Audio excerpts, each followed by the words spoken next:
Next question.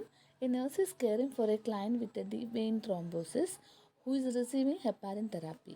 Which lab value is most important to monitor? The deep vein thrombosis. That means there is a formation of large clots, large blood clots in the deep veins. That condition is called deep vein thrombosis or DVT. അങ്ങനെയുള്ള D V ടിയിൽ ആ ത്രോംബസിനെ lyse ചെയ്യാനായിട്ട് heparin therapy കൊടുക്കുന്നു. Heparin therapy നമ്മൾ കൊടുക്കുന്നത് വെച്ചാൽ to prevent the enlargement of the existing clot or prevent formation of the new clot.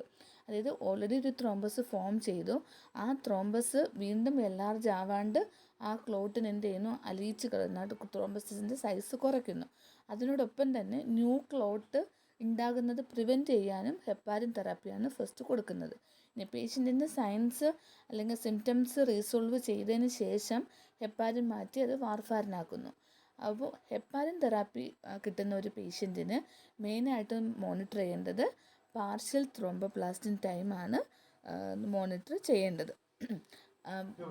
But warfarin എടുക്കുന്ന പേഷ്യൻറ്റിനാണെന്നുണ്ടെങ്കിൽ എന്താണ് PTINR ആണ് മെയിനായിട്ടും മോണിറ്റർ ചെയ്യേണ്ടത്.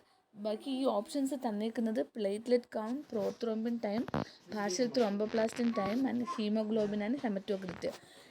പ്ലേറ്റ്ലെറ്റ് കൗണ്ട് നമുക്ക് എപ്പോഴെന്തെങ്കിലും പേഷ്യൻറ്റിൻ്റെ ഓൾറെഡി ലോ പ്ലേറ്റ്ലെറ്റ് കൗണ്ട് ആണെന്നുണ്ടെങ്കിലാണ് നമ്മൾ ആ പേഷ്യൻ്റെ കൗണ്ട് നോക്കുന്നത്. ഇനി സെക്കൻഡ് PT നോക്കുന്നത് വാർഫാരിൻ കിട്ടുന്ന പേഷ്യൻസിനാണ്.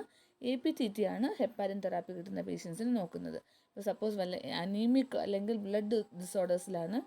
ബ്ലീഡിങ് ഡിസോർഡേഴ്സിലാണ് ഹീമോഗ്ലോബിൻ ആൻഡ് ഹെമറ്റോക്രിറ്റ് നോക്കുന്നത്. അപ്പോൾ ഈ ഒരു ക്വസ്റ്റ്യൻ്റെ കറക്റ്റ് ആൻസർ ഓപ്ഷൻ C ആണ്, പാർഷ്യൽ ത്രോംബോപ്ലാസ്റ്റിൻ ടൈം.